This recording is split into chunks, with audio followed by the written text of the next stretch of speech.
आप लोगों के लिए महत्वपूर्ण सूचना हो जाता है। चूंकि आप देख रहे हैं कि वैकेंसी के बारे में चर्चा करेंगे। केंद्र सरकार के द्वारा निकाला गया है, ये विभाग है कर्मचारी राज्य बीमा निगम के द्वारा निकाला गया है। 3865 पोस्ट है, तो आप किसी भी स्टेट से हैं तो आप इस फॉर्म को भर सकते हैं। और बात बता दें, ये जोन वाइज फॉर्म निकाला गया है। आप यदि बिहार से हैं, आप बाहर स्टेट में भरना चाहते हैं तो आप भर सकते हैं। यदि आप झारखंड से हैं, आप बिहार से भरना चाहते हैं तो भर सकते हैं। ऐसे कि सभी लोग, अधिकतर लोग साउथ में डालते हैं, क्योंकि वहां कट ऑफ कम जाता है और कम नंबर पर सिलेक्शन हो जाता है। पिछला बार ये वैकेंसी 2015 में आई थी, उस समय इसका सिलेक्शन 90 के आसपास, 90-95 के आसपास हो गया था। दूसरी बात बता दें, इसमें जो आप यदि 10th पास है तो भी आप फॉर्म को अप्लाई कर सकते हैं। यदि आप 12th पास है तो भी आप फॉर्म डाल सकते हैं। यदि आप केवल ग्रेजुएट पास हैं तो भी आप फॉर्म को डाल सकते हैं। यानी मैट्रिक से लेकर ग्रेजुएशन तक जो भी आपके पास डिग्री है उस अनुसार आप पद को डाल सकते हैं, फॉर्म को भर सकते हैं। दूसरी बात ध्यान देंगे कि सबसे पहले एमटीएस के बारे में बता दे रहे हैं, उसके बाद स्टेनोग्राफर, उसके बाद यूडीसी।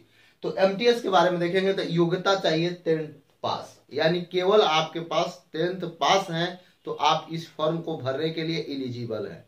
दूसरी बात, आयु सीमा आपको चाहिए 18 से 25 वर्ष, जनरल वालों के लिए 18 से 25 वर्ष, 18 से 25 वर्ष। यदि आप ओबीसी है तो 3 साल छूट, यदि आप SC ST है तो 5 साल छूट, ये आपको मिलेगा।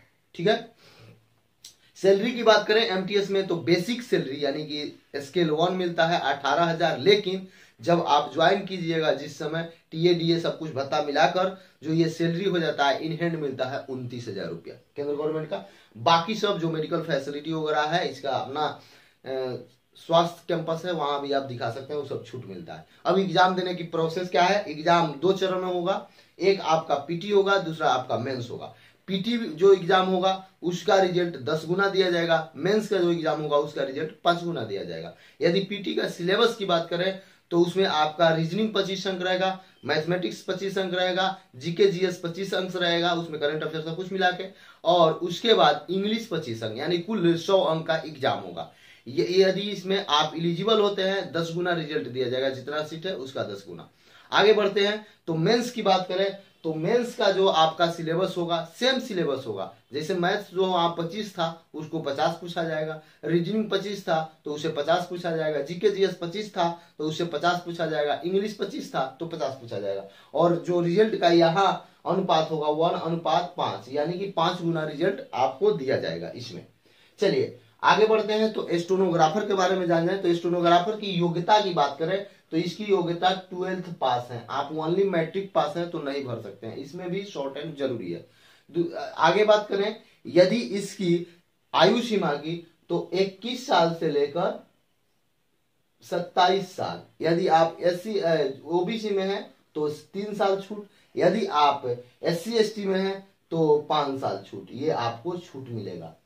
फॉर्म फी की बात करें कि फॉर्म आप साइबर से जाके भरेंगे, चूंकि इसलिए कि वहां से एक आपको कई सारा फॉर्म को अपलोड करना है, तो आप अपने मोबाइल से अपलोड नहीं कर सकते हैं, बहुत डॉक्यूमेंट्स को अपलोड भी करना है, वहां से एक डिक्लेरेशन निकलेगा उस पर लिख के उसको भी अपलोड करना है। फी की बात करें तो यदि आप SC ST है और स्वतंत्रता सेनानी है तो आपको 250 रुपया लगेगा टोटल फॉर्म को। यदि आप इसके अलावा कुछ भी है यानी अदर या ओबीसी है या EWS है तो आपको 500 रुपया लगेगा फॉर्म फी।